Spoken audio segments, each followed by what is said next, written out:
आदाब नाजरीन, मैं हूं आपकी मेज़बान मनुश्री और आप सभी के लिए लेकर आई हूं हमारी खास पेशकश आपकी सहेली। हमारी इस पेशकश में हमारी हमेशा यही कोशिश रही है कि हम आपको दे वो जानकारियां जो आपके लिए मुफीद साबित हों। हम अपने पहले सेगमेंट में बात करेंगे हमारे हेल्थ एक्सपर्ट से, जो आज हमें बताने वाले हैं हाइपरटेंशन यानी कि ब्लड प्रेशर के बारे में तमाम जानकारियां। साथ ही साथ अपनी अगले सेगमेंट में हम आपको ले जाएंगे जेवर बाजार की तरफ। इससे पहले कि हम आगे बढ़ें, चलिए आपको दिखाते हैं हमारे इस एपिसोड की एक खास झलक। थकान होना, कमज़ोरी महसूस होना, सर में दर्द होना, ख़ास करके सर के पिछले हिस्से में, और ख़ुसूसन सुबह के वक्त दर्द होना, और कभी कभी कुछ लोगों के नाक से खून आ जाता है, और बहुत से मरीज ऐसे भी देखे जाते हैं कि मिजाज में तब्दीली आ जाती है, यानी उन्हें गुस्सा बहुत जल्दी आता है, चिड़चिड़ापन बहुत आता है, छोटी सी बातों पे इरिटेट हो जाते हैं। तो ये कुछ अलामतें हैं जो हाइपरटेंशन के मरीजों में देखी जाती हैं। यूँ तो ख़वातीन के सोचने का अंदाज और नज़रिया जुदा होता है, लेकिन बात जब ज़ेवरात की जाए तो इस मौजू पे तकरीबन सभी ख़वातीन एक दूसरे की हम ख्याल होती हैं। तो आज हम ख़वातीन के लिए लेकर आए हैं ऐसे ही कुछ मुख्तलिफ ज़ेवरात का कलेक्शन। चलिए शुरुआत करते हैं हमारे पहले सेगमेंट के साथ, जिसमें आज हम बात करने वाले हैं सेहत के हवाले से ब्लड प्रेशर के बारे में, और इस पे हमें जानकारी देंगे हमारे हेल्थ एक्सपर्ट जो हमारे स्टूडियो में मौजूद हैं। चलते हैं उनके जानिब। डॉक्टर कौसर उस्मान, हमारे स्टूडियो में आपका तहे दिल से इस्तकबाल है। सबसे पहले हम जानना चाहेंगे, जैसे कि हम आज बात कर रहे हैं ब्लड प्रेशर की, तो बेहद ज़रूरी हो जाता है सबसे पहले ये जानना कि ब्लड प्रेशर है क्या। देखिए, ब्लड प्रेशर आमतौर पर जो नॉर्मल ब्लड प्रेशर होता है उसे हम कहते हैं 120/80 से कम, यानी एक ब्लड प्रेशर जो ऊपर वाला होता है उसे सिस्टोलिक कहते हैं और नीचे वाला डायस्टोलिक कहते हैं।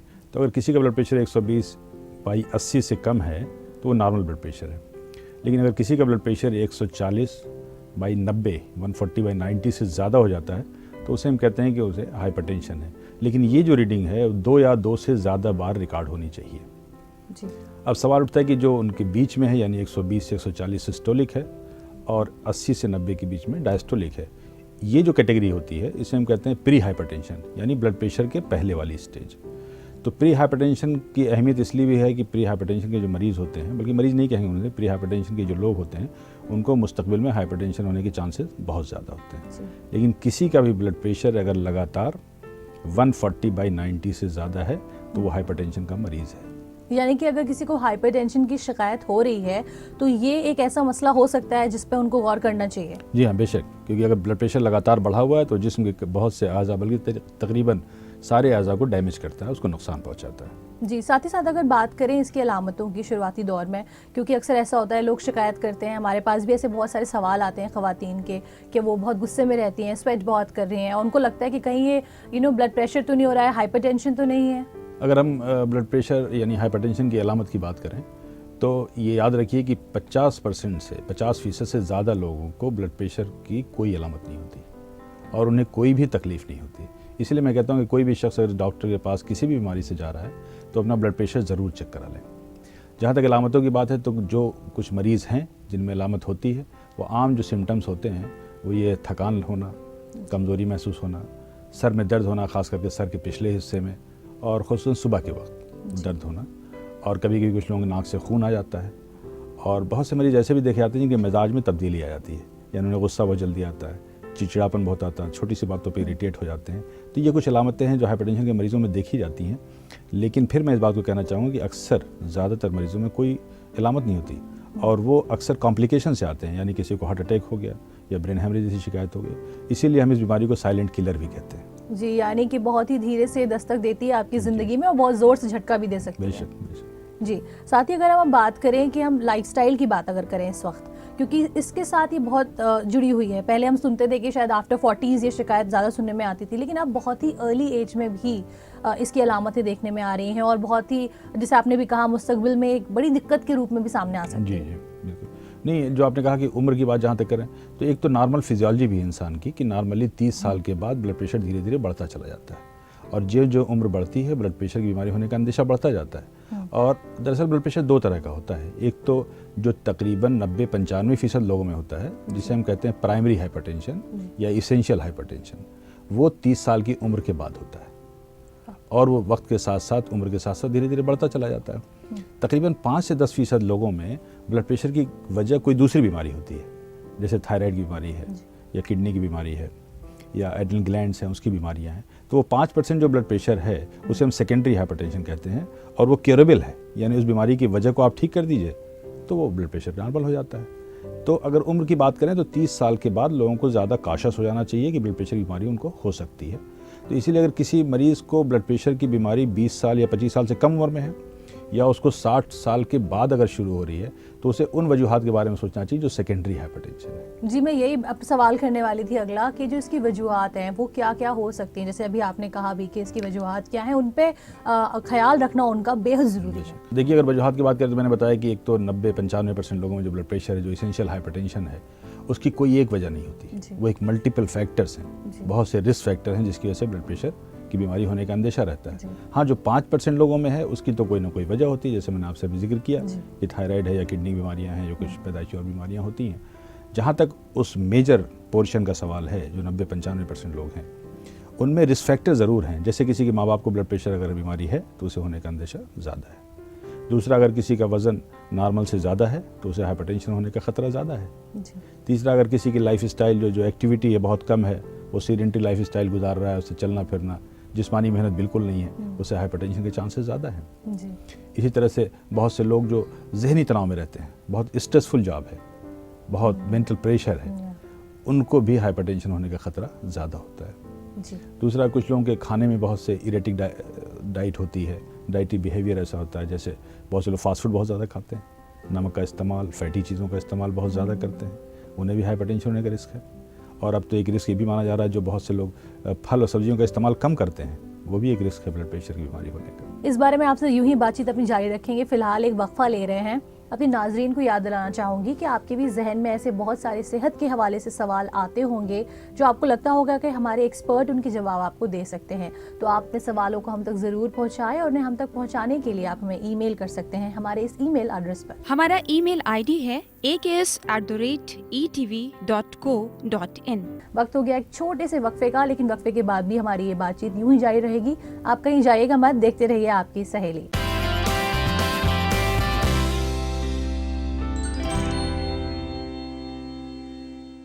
वक्फे के बाद एक बार फिर से आप सभी का खैर मकदम है हमारी इस पेशकश में, इसका नाम है आपकी सहेली।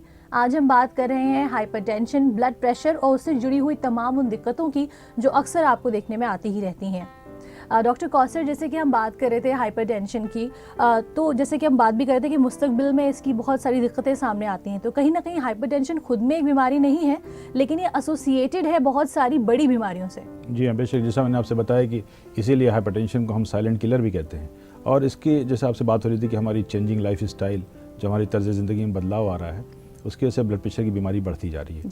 अगर आप शहरों की बात करें तो शहर में तकरीबन हर चौथे पाँचवें शख्स को ब्लड प्रेशर की बीमारी है, यानी 20 से 25% लोग हाइपरटेंशन से सफ़र करते हैं। और तकरीबन इसके आधे लोग जो विलेज रूरल एरियाज में रहते हैं, गाँव में रहते हैं, वो भी सफ़र कर रहे हैं। लेकिन सबसे बड़ा जो अफसोसनाक पहलू है, दिक्कत वाला पहलू है कि अक्सर लोगों को ये बीमारी मालूम नहीं होती और वो किसी न किसी इमरजेंसी या कॉम्प्लिकेशन लेके आते हैं। जैसे अक्सर सुना होगा आपने कि वो शख्स ठीक ठाक था, उसको ब्रेन हेमरेज हो गया या हार्ट अटैक हो गया। ये अक्सर वो लोग होते हैं जिन्हें ब्लड प्रेशर की बीमारी तो है लेकिन उन्हें मालूम नहीं है। तो अगर दिल की बात करें तो हाइपरटेंशन की वजह से एंजाइना होने का अंदेशा बहुत रहता है, हार्ट अटैक होने का अंदेशा रहता है, प्लस दिल का जो साइज़ है वो बड़ा हो जाता है, जिसे हम हार्ट फेलियर भी कहते हैं, यानी दिल काम करना कम कर देता है। वो भी एक कॉम्प्लिकेशन होता है ब्लड प्रेशर का। दिमाग में अक्सर दिमाग की जो नसें होती हैं, या तो उसमें खून का थक्का जम जाता है या नसें फट जाती हैं, जिसे हम स्ट्रोक कहते हैं। और वो एक मरीज जो होता है फाली लेकर के आता है, पैरालिसिस। तो ये भी ब्लड प्रेशर का एक कॉम्प्लिकेशन है। तीसरा, आंखों पे बहुत बुरा असर पड़ता है, आंखों की बुनाई जाने का भी खतरा रहता है। गुर्दे डैमेज होते हैं, किडनी फेलियर, जिसे क्रॉनिक रेनल फेलियर भी कहते हैं। वो ब्लड प्रेशर अगर लगातार किसी का कंट्रोल ना हो तो किडनी डैमेज होने का भी अंदेशा रहता है। तो जिस्म के कई हिस्सों को, खास करके जो बहुत ही अहम अज़ा हैं जिस्म के, जो इंपॉर्टेंट आर्गन्स हैं, उसको ब्लड प्रेशर हाइपरटेंशन डैमेज करता है। जैसे कि डॉक्टर कौसर हम बात कर रहे हैं इससे जुड़ी हुई हर उस एस्पेक्ट की जो हमारी ख़वातीन या नाजरीन जो हमें देखते हैं उनके लिए जानना ज़रूरी है। तो अब अगर बात करें कि ऐसी लाइफस्टाइल में वो कौन सी प्रिकॉशंस को शामिल करें कि ऐसी शायद इतनी जो दिक्कतें हैं वो सामने ना ही आएँ।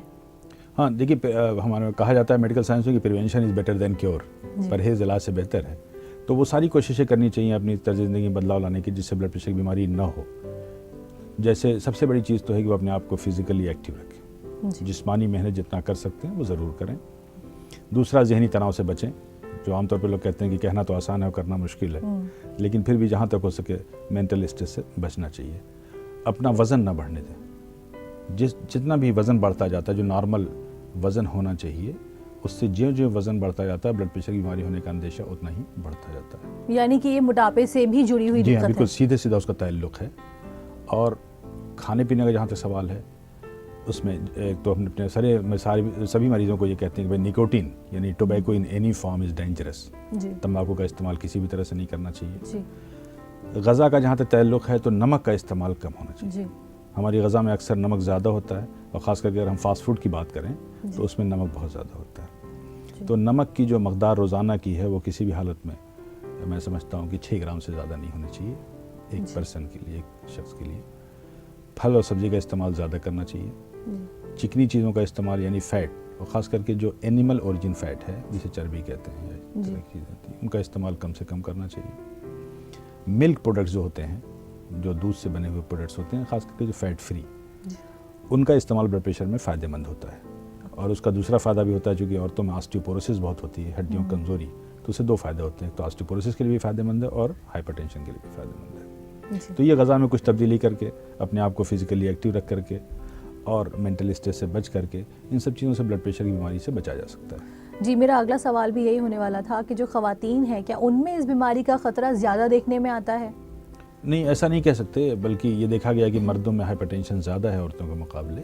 लेकिन अगर ब्लड प्रेशर चाहे मर्द को हो या औरत को, कॉम्प्लिकेशन वो सब वैसे ही होता है। जी, अब साथ ही साथ एक सवाल और भी उठता है कि हम अक्सर सुनते हैं कि हाइपरटेंशन की दिक्कतें तो हमें सामने आ गई कि ये हो सकती हैं, लेकिन हम हमेशा लो ब्लड प्रेशर के बारे में सुनते हैं कि शायद ये बीमारी है या नहीं है, इसको भी लेकर सवाल उठते रहे हैं। जी हाँ, अक्सर कुछ मरीज ये कहते हैं कि हमें लो ब्लड प्रेशर हो गया, जबकि लो ब्लड प्रेशर जैसी कोई बीमारी नहीं होती है। जी दरअसल जो जिस्म के लिए नुकसानदेह है वो हाई ब्लड प्रेशर की बीमारी है। तो हाइपरटेंशन तो एक बीमारी है, जी लेकिन लो ब्लड प्रेशर अक्सर ये देखा गया है बहुत सी औरतों में उनका ब्लड प्रेशर जो है वो नॉर्मल से भी कम होता है। यानी सिस्टोलिक अगर बात करें तो 100 या 95 या 90 तक होता है।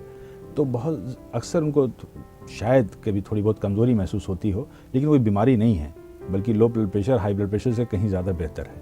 तो उससे डरना नहीं चाहिए, और बहुत से लोग हैं उसी ब्लड प्रेशर को मेंटेन रखते हैं, और ये एक अच्छी बात है।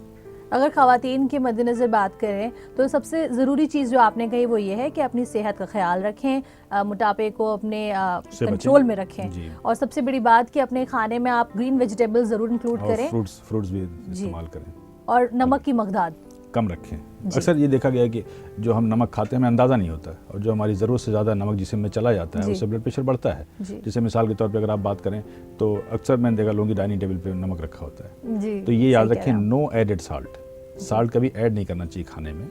दूसरा, बहुत सी चीज़ें ऐसी हमारे खाने में जो हमारी ट्रेडिशनल डाइट है, जैसे अचार है, चटनी है, पापड़ है, दाल मोट है, इन सब चीज़ों में नमक की मकदार बहुत ज़्यादा होती है, उसे हिडन साल्ट होता है, तो हमें अंदाज़ा भी नहीं होता, और नमक हमारे जिस्म में ज़्यादा चला जाता है। जी, और आखिर में सबसे बड़ा सवाल जो उठता है वो ये है कि चेकअप करा लेना सही वक्त पर। अगर आपको अंदाज़ा भी हो रहा है तो आप तुरंत जाएं डॉक्टर के पास और चेकअप करा लें, ये बेहद ज़रूरी है। हाँ, जैसा मैंने बताया कि ये बीमारी एक खामोश बीमारी है, और ज़रूरी नहीं कि आपको कोई सिम्टम या आपको कोई तकलीफ हो, तो बेहतर है कि अगर आप किसी और बीमारी के लिए जा रहे हैं तो ज़रूर चेक करा लें। दूसरी चीज़ ज़रूर ये मैं कहना चाहूँगा कि ब्लड प्रेशर अगर किसी शख्स को है, हाइपरटेंशन का मरीज़ है, तो वक्तन फ़ौक्तन अपनी जांच डॉक्टर से जाके ज़रूर कराते हैं। अगर वो आप नहीं करा सकते हैं तो अब तो बहुत अच्छी मशीन्स आ गई हैं, इंस्ट्रूमेंट्स आ गए हैं, आप उसे खुद घर पे रखें और अपना ब्लड प्रेशर खुद चेक करें। सेल्फ मॉनिटरिंग भी करना चाहिए। और इसी के साथ एक सवाल और भी जहन में उठता है, जो आप अक्सर कहते भी हैं जब भी आप बात करते हैं, कि जो दवाइयाँ आपको रेफ़र की गई हैं, बताई गई हैं, उनका जो वक्त है वो आपको तय कर लेना होगा, और उस वक्त के हिसाब से दवाइयाँ खानी होंगी। जी हाँ, जो ड्रग ट्रीटमेंट है उसमें तो बहुत सी बातें अहम हैं, और उसको मानना भी चाहिए, डॉक्टर बताएं। पहले तो चीज़ अक्सर ये देखी गई है कि जो लोग अक्सर दूसरों से पूछ के दवाएं खा लेते हैं। किसी और मरीज़ की ब्लड प्रेशर की दवा चल रही है वो खुद भी खा लेते हैं। ऐसा बिल्कुल नहीं होना चाहिए। जिस तरह से एक कपड़ा हर शख्स को नहीं आ सकता, सबके लिए अलग अलग कपड़े सिले जाते हैं, उसी तरह दवाएं भी 8-10 ग्रुप की दवाएं होती हैं। तो ये डॉक्टर बेहतर समझता है कि कौन सी ग्रुप की दवा किस मरीज़ के लिए बेहतर होगी। तो दवाओं जो प्रेस्क्राइब की गई हैं दवाएँ, उसका इस्तेमाल करें, उसी डोज में करें, अपने मर्जी से डोज न घटाएं ना बढ़ाएं, क्योंकि उससे खतरा हो सकता है। होता है ब्लड प्रेशर बहुत तेज़ी से ड्रॉप कर जाए, या होता है आपका ब्लड प्रेशर कंट्रोल ही ना हो, तो अपनी मर्जी से उसकी डोज को कतई न चेंज करें। दूसरा, बताए हुए वक्त से लें, क्योंकि नॉर्मली ब्लड प्रेशर मॉर्निंग में बढ़ता है, तो अगर डॉक्टर ने कहा कि आपको दवा सुबह लेनी है तो सुबह लें। और ये भी हो सकता है कि डॉक्टर ने आपके वेट, आपके वज़न या आपके साथ में और भी अगर बीमारियां हैं जैसे डायबिटीज़ है या किडनी पे असर है, तो उसको सोच समझ करके या मद्देनज़र रखते हुए दवाएं आपको दी गई हैं। तो जो दवा आपको बताई गई उसी दवाओं का इस्तेमाल करें। डॉक्टर कौसर, आपने इतनी अहम जानकारियाँ हमारे साथ बांटी, इसके लिए मैं आपका शुक्रिया करना चाहूँगी। बहुत बहुत शुक्रिया। नाजरीन, इसी के साथ वक्त हो गया है कि हम आपको भी याद दिला दें कि अगर सेहत के हवाले से आपके कोई सवाल है जो आप हमारे एक्सपर्ट से जानना चाहते हैं, क्योंकि आप भी सेहत याफ्ता ज़िंदगी बिताना चाहते हैं, तो इसके लिए बेहद ज़रूरी है कि अपने सवालों को हम तक ज़रूर पहुंचाएं। और अपने सवालों को हम तक पहुंचाने के लिए आप हमें ईमेल कर सकते हैं हमारे इस ईमेल एड्रेस पर। हमारा ईमेल आईडी है aks@etv.co.in। वक्त हो गया एक छोटे से वक्फे का, लेकिन वक्फे के उस पार हम आपको ले जाएंगे जेवर बाजार की सैर पर, जहां आप अपने लिए मुनफरिद जेवरात की एक वाइड रेंज देखेंगी और अपने लिए सिलेक्ट कर पाएंगी उन सारे जेवरात को जो आप हमेशा से ही अपने सपनों में देखा करती थी। तो कहीं जाइएगा मत, देखते रहिए आपकी सहेली।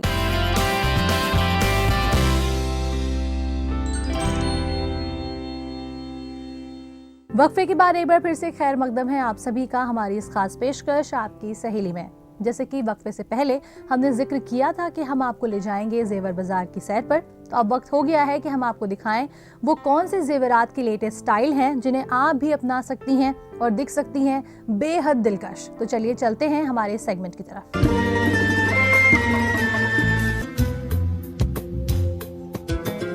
यूं तो खवातीन के सोचने का अंदाज और नजरिया जुदा होता है, लेकिन बात जब जेवरात की जाए तो इस मौजू पे तकरीबन सभी खवातीन एक दूसरे की हम ख्याल होती हैं। तो आज हम खवातीन के लिए लेकर आए हैं ऐसे ही कुछ मुख्तलिफ जेवरात का कलेक्शन। सबसे पहले अगर बात करें हाथों की, तो यकीनन जो तस्वुर आपके जहन में उभरता है वो है खूबसूरत अंगूठियों का। आपकी उंगलियों को रानाई बख्शती ये खूबसूरत स्टोन वाली अंगूठियाँ बेहद दिलकश नजर आती हैं। ये खूबसूरत अंगूठियाँ जिनके दरमियानी हिस्से में निस्फ कीमती पत्थर जड़े हुए हैं।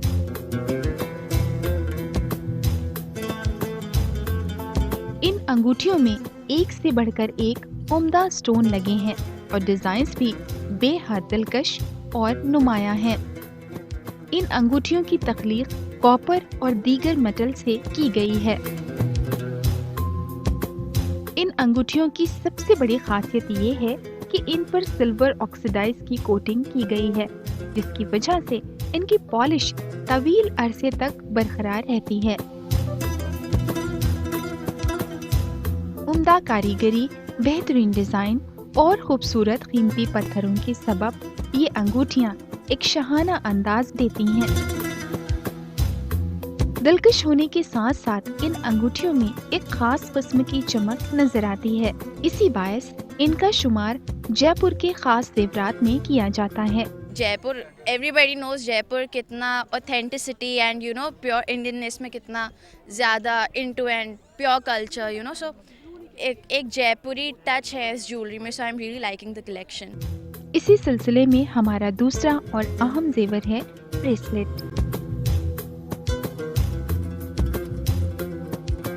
सिल्वर कलर के लिए ये खूबसूरत ब्रेसलेट अपने आप में बिल्कुल एंटीक है।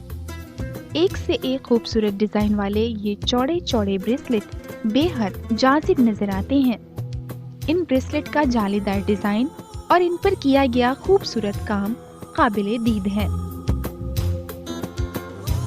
अगर बात करें इन ब्रेसलेट की डिजाइन की, तो इनकी डिजाइन्स में काफी हद तक गुज़िश्ता दौर का तासुर नजर आता है।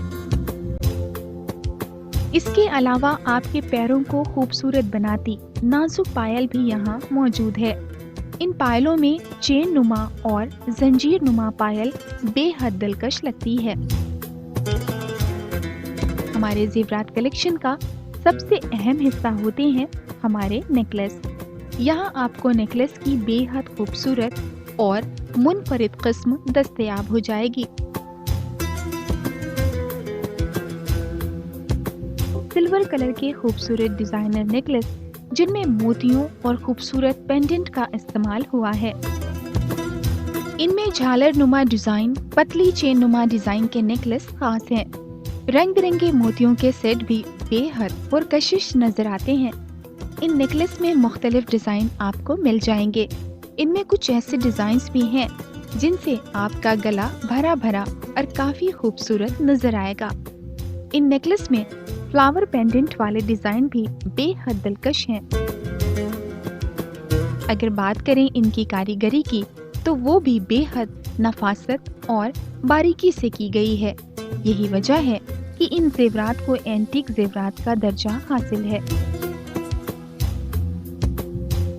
तो खवातीन, अगर आप भी अपने एंटीक जेवरात के कलेक्शन में इजाफा करना चाहती हैं तो इन जेवरात को मुंतखब कीजिए और बन जाइए हर महफिल की शान।